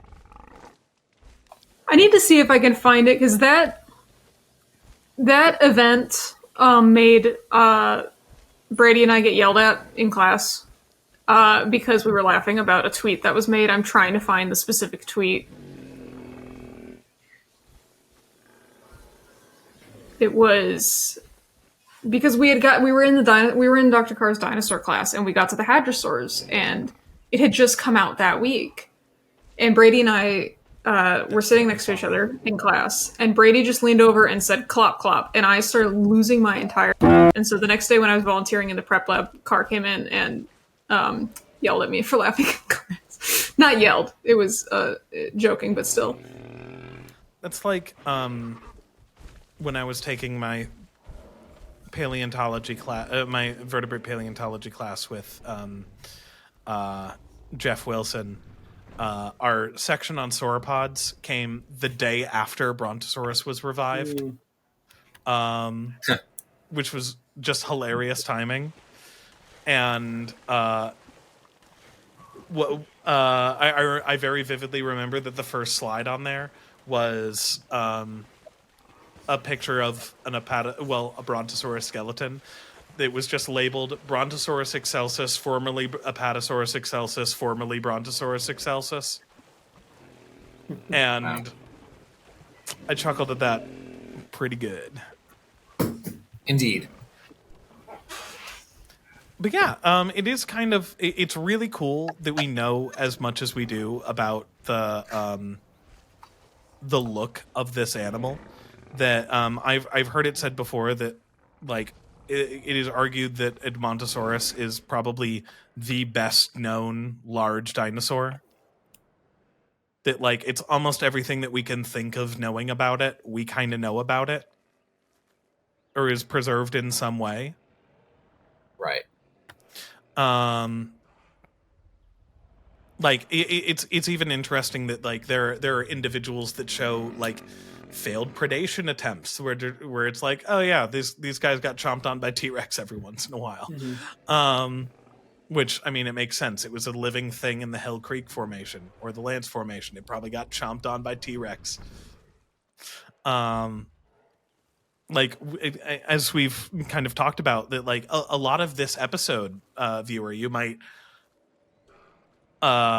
find you might be struck by the fact that we're talking a whole lot more about like Edmontosaurus as an animal and like how this lived and how it behaved and stuff like that, and based on fossil information. And if you're a regular watcher of this channel, you'll know that's not common for a lot of dinosaurs. A lot of these things are things that it's kind of hard for us to know. Do we have any last things that we want to say about our duck-billed friend here before we take it to the species? I don't. Probably Phylogenum. Actually, I think you Oh do. yeah, Phylogenum. We haven't done that yet. We're saving the best to last. Yeah. That color in particular, to interrupt briefly, looked like a rainbow trout. I just needed to voice that. That's This fair. one That's all over I could here. think about. The one with the little, like, it's mostly green, but there's like pink. Yeah. It is. Yeah, it is very troutisk. All right, Phylogenum. We've done hadrosaurs before, so refer to the earlier video. Goodbye.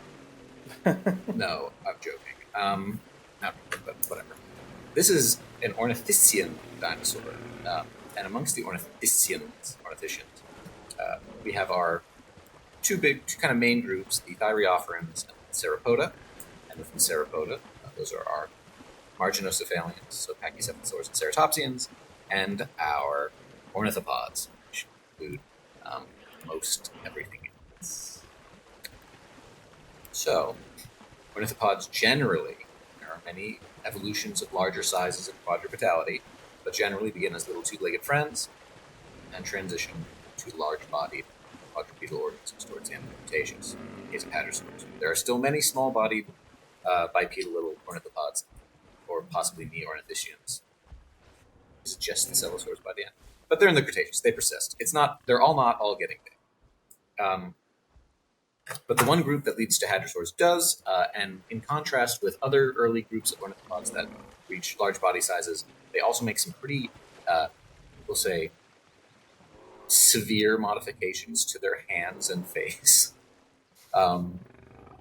Especially their heads. They evolve things like a dental battery, so something like a Mutterburasaurus, for example, which is a early large-bodied ornithopod that appears to be evolving some kind of quadrupedality, or at least a greater body mass. They do not have the complex shearing dental batteries that we see in Persian hadrosaurs. So we're getting kind of like in the early Cretaceous. By the middle Cretaceous, we have hadrosaurids, Hadrosauridae, the family, and they split into two major groups. Some weird stuff kind of on the stem. Saurolophines, which Dalton mentioned earlier in the video. Remember earlier in the video when Dalton mentioned them? Remember when? Remember when's the lowest form of conversation, Dalton? So they do not have the large, complex air-filled, and when I say air-filled, I mean literally part of the nareal passageway, crests that we see in the sister group of Saurolophines, the Lambeosaurians, which are cool. Those are things like Parasaurolophus, Dolorotitan, Lambeosaurus, Syntausaurus. I'm sorry if I mispronounced that again. So the Saurolophines, that's not their vibe. It's all right. They have small, simple, solid, bony crests on the top of their head, as well as a suite of other features, I believe. And then, as mentioned earlier, Edmontosaurus says, "No, I'm going to make this jelly instead of bone for their little crest." This is also the group that produces the largest hadrosaurs, I think, to our knowledge. So Shantungosaurus is really, really, really big. And some of these relatives of Edmontosaurus get up there in size. I do think Edmontosaurus itself, possibly. Yes. Yeah, Edmontosaurus itself is also one of the larger Saurolophines. I do believe, I do declare, I think there is a pretty big a pretty big Lambeosaurian too, but I can't for the life of me. You thinking of Magnopolia? Yes, thank you. Magnopolia. Magnopolia is huge. Big Paul! So yes, it's not to say that Lambeosaurians were not also pushing the upper limits of not sauropod dinosaur size, but we often think of Saurolophines. Is there anything, distribution-wise, maybe something interesting. They appear to be largely Laurasian. Yes. In that most of them are coming from Asia and North America. I think there might be... There's a couple African ones. Well, I was going to say, so I'm not sure if there's some European ones, but it appears that what's happening by the Maastrichtian, by the late Cretaceous, it seems that hadrosaurs are migrating from the northern hemisphere into Africa, and that by the end of the Cretaceous, there are what appear to be saurophines, and I think a few groups, I think some Lambeosaurian, at least one Lambeosaurian in Africa now at the end of the Cretaceous, which is pretty cool. That there's some faunal exchange happening. This has kind of been proposed in a few other groups too. There's a European. There are actually a few European Noasaur and Abylosaur species.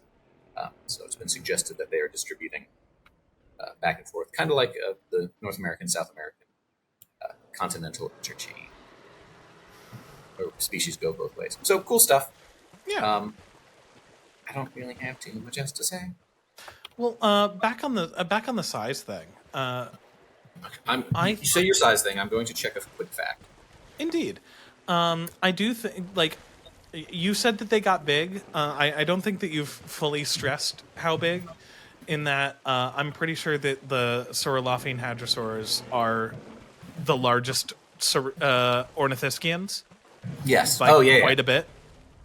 And it like, Edmontosaurus is a very big animal, but there have been isolated remains of thought to be Edmontosaurus that seem to show it getting around as big as Shentungosaurus size. And granted, we didn't measure it, but one specimen that James and I saw when we went to Southwestern Adventist was an Edmontosaurus leg that was the largest non-sauropod dinosaur bone I've ever seen.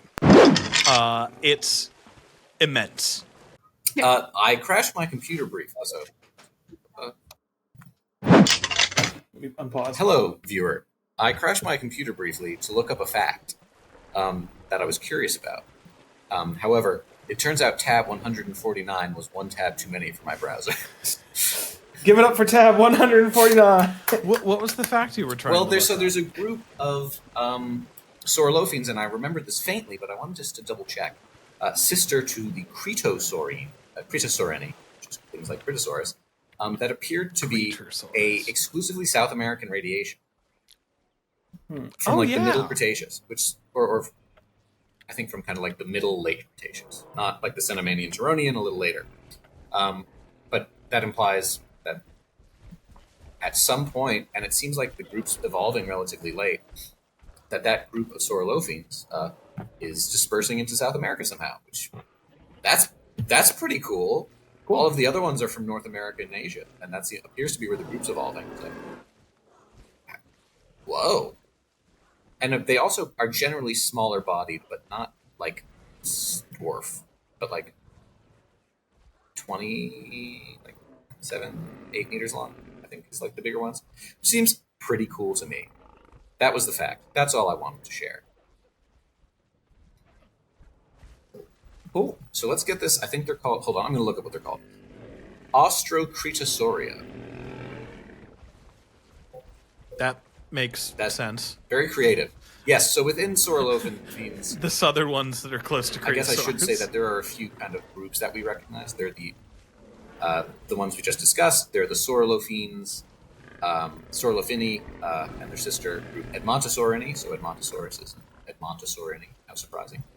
And then the only other one of these guys in the game, Maiasaura, is part of the most primitive radiation, we can call it. The first branch of this group to branch off, the Brachylophosaurs, Brachylophosaurinae. So there's a little Phylogenum for you. Didn't we have fun gaming? All right, now I'm going to look in the species viewer. So much fun. Actually, now I'm going to rejoin the Discord and then look at the species viewer. Let's go. Away we go. Are we ranking? I'm so ready to rank this animal. Indeed, we are. We are. Amelia, what are your thoughts on the ton from Edmund? I like it. I wish its name was an Anatotitan. I think that's a much better name. I know we had that discussion earlier. Because it certainly is a big duck. I don't like the hat. But I will not take away from the ranking for the hat because the rest of it is so good. Like every single color slaps. The detail is great. The patterns are great and consistent, at least in the tail, right? Like is it hadrosaurs that have like stripes on? We have a mummy or something with stripes on the tail. I feel like this was based on not Edmontosaurus, and it might have even been like an iguanodon type thing or something, but I don't know. It doesn't matter. I like it. It's something that an animal of this shape has at least once. Yeah, I really don't like the hat, but it's fine, I suppose.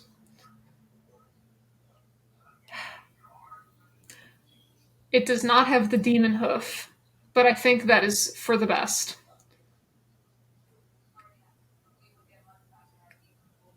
Yeah, it's an S for me. You heard it here, folks. I don't like the hat. I can pretend it's not there. It's a different color. James said He S did. before he went to go give a talk. So on to me.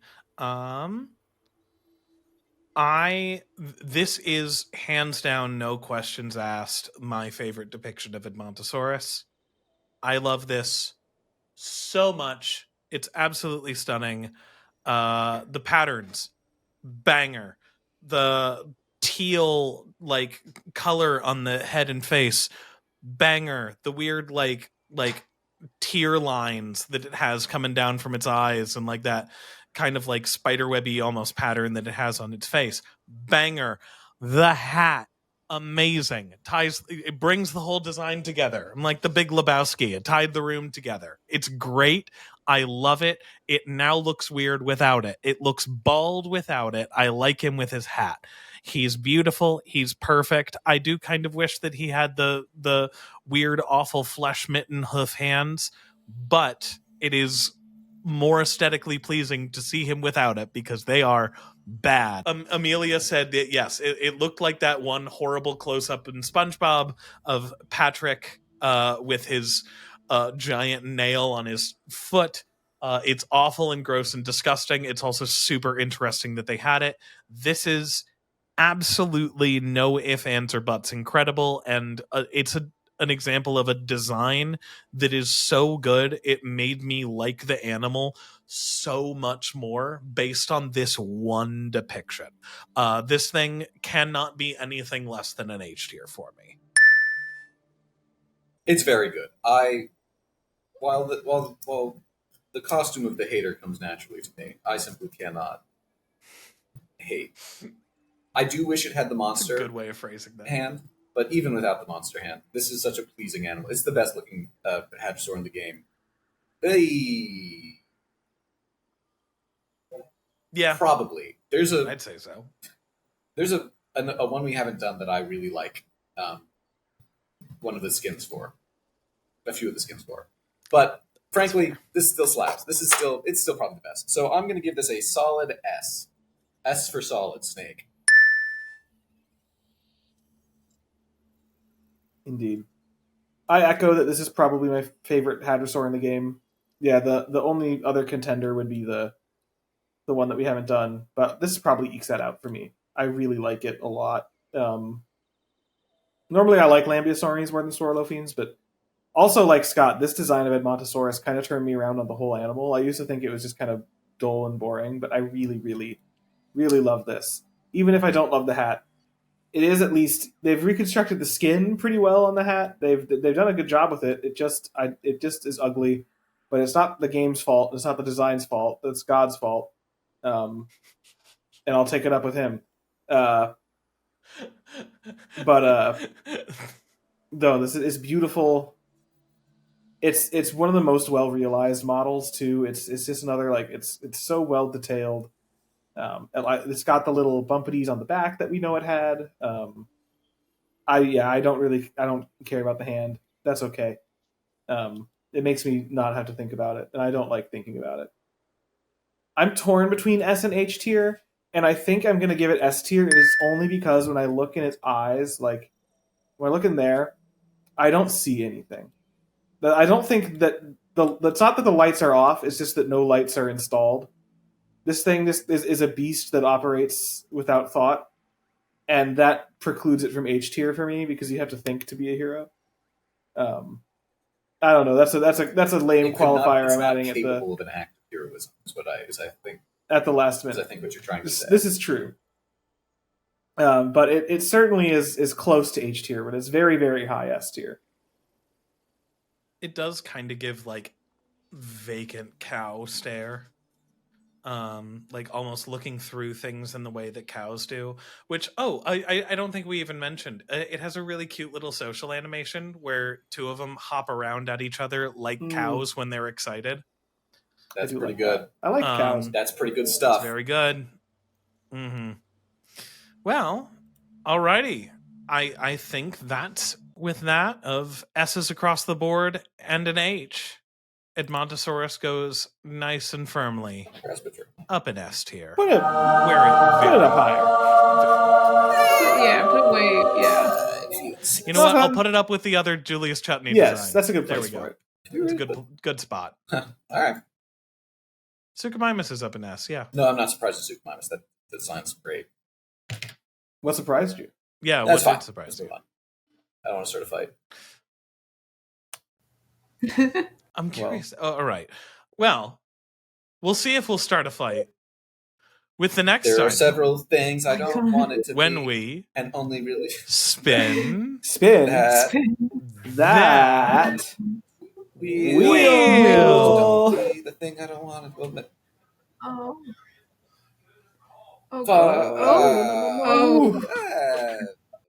Okay. Okay. It's not a bad one. Okay. It's not what I wanted. Oh, this will be fun. There's a lot to say about Acrocanthosaurus. True. It is a very good fossil dude. It's a very good fossil dude, and it's also a very interesting depiction. It's a not good one. It does. I'll save this as just a little teaser for the Acrocanthosaurus video. It does. There is one behavior it has that I've never seen a depiction of a dinosaur ever do before, and I think it's neat that it does it. Yes, it's not aesthetically ugly. Not filming, and also it's not aesthetically ugly. It just doesn't. Yeah, that's the video. Catch you later. Alrighty. Well, thank you everybody for watching this latest episode of the Skeleton Crew. If you made it this far, remember to like the video, comment about your favorite parts, and if you want to go the extra mile, join our Patreon and post your favorite clips from this in our Patreon server, and we will all laugh at them. And then we can talk about movies and music and impart our opinions on each other, and also share a lot of adorable pictures of pets and have some nice fun conversations and a lot of memes. I hope you will join us over there. And speaking of our patrons, we must now read the list of our most generous of patrons. Dalton, I hope you have this list up. I do have the list. We thank all of our patrons for their patronage and for making the Skeleton Crew's continued existence possible. Without you, it would be difficult to find and justify the time to do this kind of work, in addition to the day jobs that we have, which are, at least at the moment, for many of us, quite demanding. I'm at it right now. I'm still at it. But we thank you. We thank you profoundly. We thank all of our patrons who are in the credits that are now scrolling by. But those patrons who are so generous to be in the Gorgosaurus tier and higher get a special verbal shout out at the end of every episode. And I would say it's in no particular order, but it's in fact in alphabetical order by tier. We will be thanking them now. And so special thanks to Benjamin Siepser, nickname Philip Fico, Christopher Bellis Jones, Aaron Anderson, Adamolos, Blacklight Virus, Black Spectral Pig, Camphibia, Chaotic Kaiju, Dano Kairos, Dino Dom, Kevin Prem, King Zashu, Life Finds a Way, Max Ironpaw, Ryan Wants to Die, Swamp Ape Science, Wanderer, and Wheat. Thank you all very much for your continued support. Once again, thank you to all of our patrons, and I hope that if you've enjoyed this video, you'll consider giving it a like. If you haven't already subscribed, you'll consider subscribing. Leave a comment, start a discussion, better yet, join our Patreon and start a discussion in the Discord server. But no matter how you choose to engage, we're thankful for it, and we hope that we will see you next time when we discuss the high-spined lizard. He's got a high spine. Also, if you keep mailing us your toenails, that is not one way that we appreciate you engaging with us. Please stop. We just prefer money. Please stop. Or And, like, fingernails. What is wrong with you? Or Sending them fingernails. Yeah, loosely in an variety. envelope, not even like the decency of a plastic bag in the envelope. Horrible. Please stop. You know who you are. Bye-bye.